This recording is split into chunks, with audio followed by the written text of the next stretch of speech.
Salut tout le monde, comment ça va bien? Je suis le joueur du jardin et ça me fait plaisir de vous retrouver pour cette 8e semaine d'existence de mon 3e potager d'intérieur.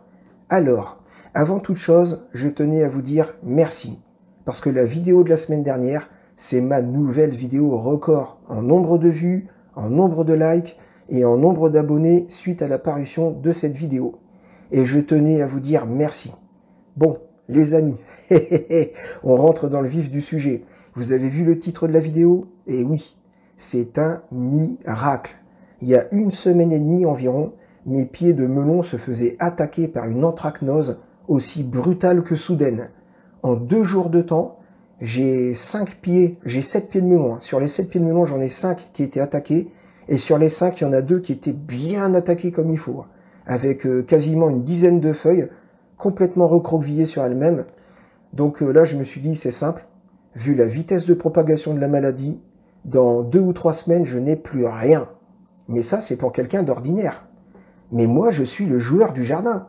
Et le joueur du jardin, quand il a un problème, il a tendance à réagir de manière disproportionnée. Si vous êtes abonné à ma chaîne depuis suffisamment longtemps, vous avez dû voir la vidéo sur l'attaque d'araignées rouges. Ah, les araignées rouges, elles n'ont pas compris leur douleur. Je vais vous mettre le lien de la vidéo dans la description. Eh ben, dites-vous bien que pour l'attaque d'anthracnose, j'ai fait la même chose. J'ai réagi de manière disproportionnée. J'ai acheté un absorbeur d'humidité électrique. Je le mets en route quand je suis au travail parce qu'il fait un boucan infernal, mais c'est déjà largement suffisant. J'ai augmenté la fréquence de ventilation de l'appart en ouvrant les fenêtres beaucoup plus souvent. Et j'ai également augmenté la fréquence de ventilation des chambres parce qu'en fait, mes ventilateurs, ils sont sur programmateur. Et en temps normal, c'est 15 minutes toutes les 2 heures. Bon, bah là, je suis passé à 5 minutes toutes les 55 minutes. Donc ça, plus ouvrir plus souvent les fenêtres, plus l'absorbeur d'humidité, ça m'a permis de ralentir considérablement la vitesse de propagation de l'anthracnose, à tel point que les fruits sont en train de pointer le bout de leur nez. Et oui, les amis, je suis en train de faire des melons. Ah, je vous ai mis l'eau à la bouche là, mais un truc de dingue. Vous êtes comme ça là, vous en pouvez plus. Il va nous la mettre la rétrospective de la semaine. Eh ben oui, je vous mets la rétrospective de la semaine, c'est maintenant tout de suite. Ok, alors avant de véritablement commencer la rétrospective, je vous montre le petit melon de la semaine dernière que je pensais qu'il n'allait à rien donner. Eh ben comme vous pouvez le constater, je me suis trompé. Ok, on commence cette rétrospective avec le dimanche 19 novembre. Au niveau de la chambre sud, eh ben j'ai envie de dire que c'est la chambre où les plantes, elles se développent super lentement. Attention, elles se développent super lentement en comparaison avec la chambre nord, bien évidemment. Alors l'herbe à chat, elle pousse super vite, mais sinon toutes les autres, comparées à la chambre nord, c'est vrai qu'elles sont relativement lentes. La Nepenthes, elle se porte à merveille. Les Sarracenia, c'est pareil. Et le melon, ça pousse à une vitesse de dingue. On en est à un stade où il prend 2 ou 3 cm par jour. En plus de ça, j'ai réussi à ralentir la vitesse de propagation de l'anthracnose et je suis en train de faire un melon. Ok, on enchaîne avec le lundi 20 novembre. Au niveau de la chambre sud, eh ben, le framboisier bohème, il est clairement en train de me faire ses ultimes framboises.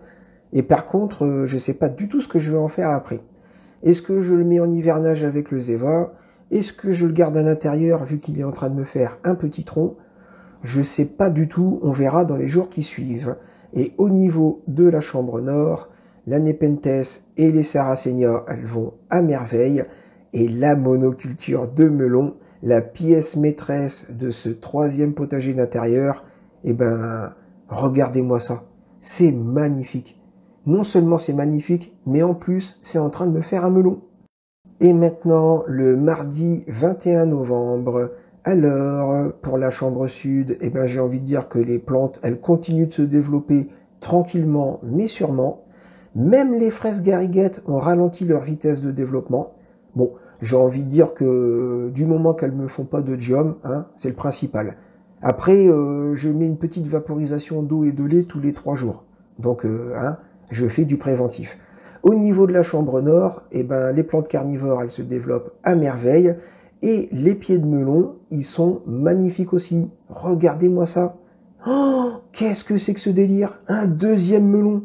On voit bien la différence entre une fleur fécondée et une fleur pas fécondée. Oh là là, ça fait super plaisir. Ça veut dire que je vais avoir 2 melons. On enchaîne avec le mercredi 22 novembre. Au niveau de la chambre sud, eh ben ça pousse, tranquillement mais sûrement ça pousse. Même les citronniers se développent à leur vitesse, bien évidemment. Par contre, au niveau des citronniers, il va falloir que je fasse un choix. Bon, j'ai encore largement le temps devant moi, hein. Mais il y aura forcément un moment ou un autre où il faudra que je fasse un choix. Au niveau de la chambre nord, les plantes carnivores, elles vont à merveille. Et les pieds de melon, ils sont magnifiques. Et le deuxième melon, là, il dit quoi, là? Il dit quoi, le deuxième melon? Oh là là là là là là, ça fait trop plaisir. Ah, je crois bien que je vais avoir un deuxième melon. Ah ouais, ça fait plaisir. Parce que vraiment, la semaine dernière, quand il y a eu l'attaque d'anthracnose, je faisais pas le malin. Et maintenant, on enchaîne avec le jeudi 23 novembre. Au niveau de la chambre sud, eh ben les plantes... Oh, regardez-moi cette belle petite grappe de framboise.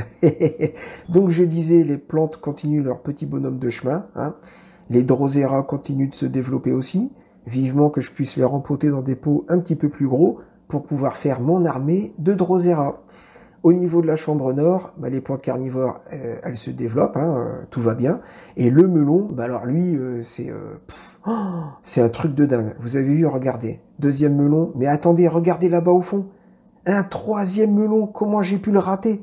Vous avez vu la taille du machin? C'est un délire. Donc là, c'est sûr, j'ai 2 melons confirmés et probablement un troisième. Et le premier melon, bim. Et on termine avec le vendredi 24 novembre. Au niveau de la chambre sud, le bohème, regardez-moi la petite pousse qui se développe, ça fait plaisir. Les citronniers, ils ont des branches secondaires qui se développent aussi. Les gariguettes, ça pousse. Les 2 mini-citronniers, c'est pareil. Les Drosera, elles me font quelques petites fleurs supplémentaires. L'herbacha, j'ai mis un coup de ciseau. Et la Nepenthes, elle est magnifique. Au niveau de la chambre nord, les 2 plantes carnivores, elles aussi, elles sont magnifiques. Et le melon, regardez-moi ça. On voit presque plus les feuilles attaquées par l'anthracnose. Et regardez le deuxième melon là-bas au fond, comment il grossit. Oh, ça fait super plaisir. Un truc de dingue. C'était pas gagné, hein. Franchement, il y a 2 semaines, c'était pas gagné, hein. Regardez le melon, comment il pousse. Et voilà, c'est la fin de cette rétrospective de la semaine. Maintenant, on va faire un petit tour des 2 chambres de culture, aujourd'hui le samedi 25 novembre. Et après, on fera la conclusion. Ok, donc petit tour du potager, aujourd'hui le samedi 25 novembre, au niveau de la chambre sud. Alors, le framboisier bohème, il a eu le droit à sa petite coupe d'hiver. Par contre, je le garde à l'intérieur quand même parce que vous avez vu la nouvelle pousse, elle se développe de plus en plus vite. J'ai également réintégré le framboisier Zeva parce que si on regarde d'un petit peu plus près, je sais pas si ça se voit à la caméra là-bas au fond là, mais j'ai l'impression qu'il y a une nouvelle branche qui est en train de pointer le bout de son nez. Je vais le garder pendant quelques jours, peut-être même quelques semaines, histoire de voir ce que ça donne.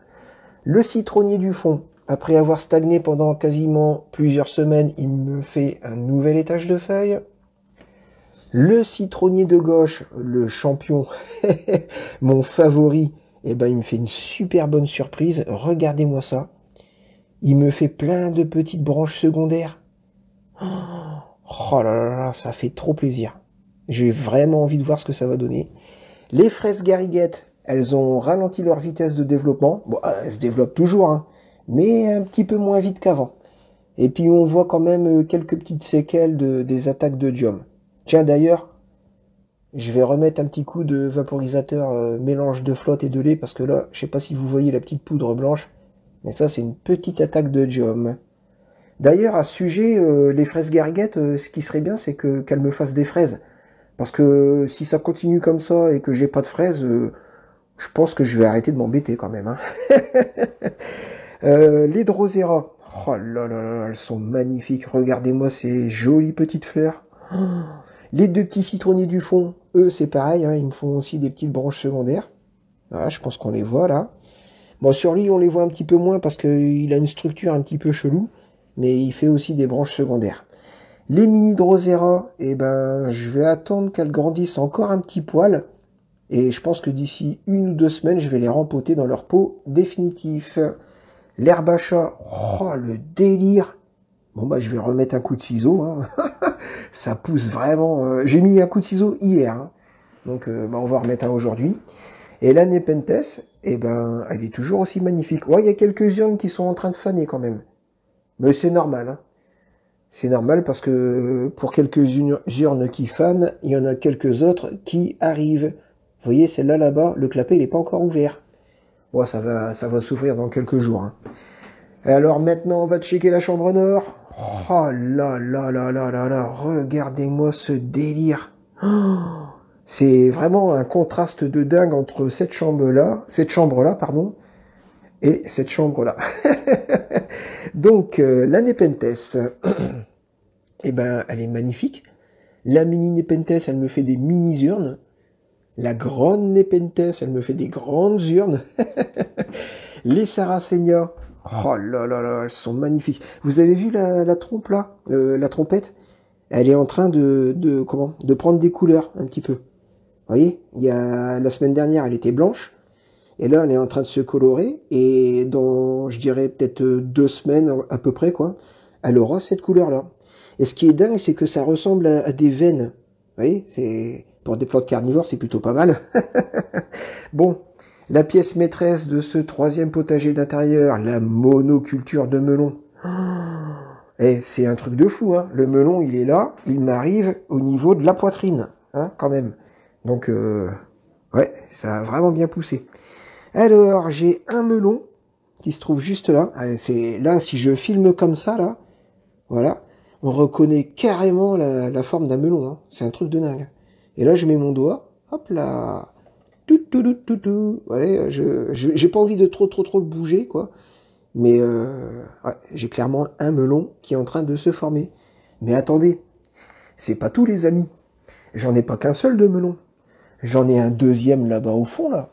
Vous voyez, qui commence lui aussi à prendre la forme d'un melon. Il est gros comme une petite balle de tennis, on va dire, hein, quand même. Là, j'en ai un deuxième qui est en formation, mais je sais pas s'il va vraiment se former complètement ou pas. C'est possible qu'il avorte, je sais pas, on verra bien. Et là, je crois en avoir un 4e. Et ouais, les amis. Et si ça se trouve, il doit sûrement y en avoir un 5e et peut-être même un 6e planqué quelque part. Je sais pas, on verra dans les jours qui viennent. En tout cas, la monoculture de melon, eh ben, regardez-moi ça. Et en plus, j'ai des fruits.